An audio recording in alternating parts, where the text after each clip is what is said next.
U.S. defense giant Lockheed Martin posts big second quarter gains. Lockheed Martin's second quarter looked almost nothing like the same 3 months a year earlier, when the world's largest defense contractor posted a jarring $1.6 billion in program losses. The company reported second quarter 2026 net earnings of $1.8 billion, or $7.94 per share, a swing of more than $1.5 billion compared to the $342 million it earned a year ago, according to its earnings release filed Thursday with the Securities and Exchange Commission. Sales climbed 11 to $20.1 billion, and the company said it booked $65 billion in new orders during the quarter, pushing its total backlog to a record $230 billion. Lockheed's second quarter 2025 result had been dragged down by $1.6 billion in what the company calls reach-forward losses, accounting charges taken when a long-term contract's actual costs run higher than originally estimated, split between a classified program in its aeronautics division and cost overruns on Canada's maritime helicopter program and Turkey's utility helicopter program within its rotary and mission systems segment. With those one-time charges not repeating this quarter, operating profit in both divisions swung dramatically positive, and the company's overall consolidated operating profit more than tripled year over year, climbing from $748 million to $2.5 billion. Jim Taiclet, Lockheed Martin's chairman, president, and CEO, credited the results to a strategy the company has spent recent years building around consolidating military contracts under fewer, larger long-term agreements. We delivered strong second quarter performance, with over $20 billion in sales, a year-over-year increase of 11%, free cash flow of $2.9 billion and $65 billion of new orders, which takes our backlog to a record $230 billion. This continued performance reflects more than just increased customer demand. It is evidence that our 21st century security strategy and its focus on integration,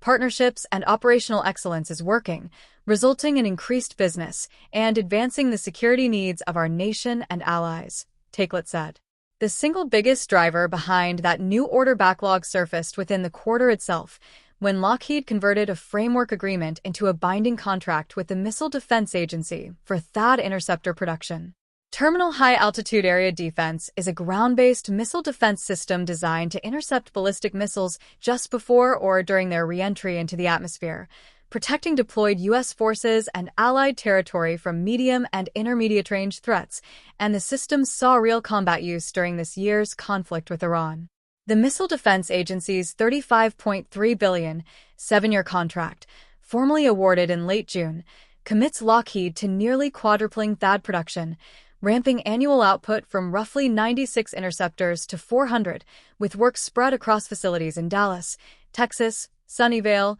California, Troy, Alabama, and Camden, Arkansas. That kind of sustained, multi-year production commitment reflects a broader shift the Department of War has pushed across its top suppliers this year, moving away from smaller, individually negotiated orders toward long-term agreements meant to give manufacturers the certainty needed to invest in expanded factory capacity rather than scaling production up and down unpredictably year to year. These results are powered by consistent performance on the commitments we've made and by our investments to support the missions our customers will face next. Over the quarter, we took a major step forward in transforming munitions production, putting the framework agreements we announced earlier this year into action by signing a $35 billion multi-year contract with the Missile Defense Agency for THAAD, Taiclet said. Missiles and Fire Control, the segment housing both THAAD and PAC-3 air defense production, posted the strongest growth of any Lockheed division this quarter,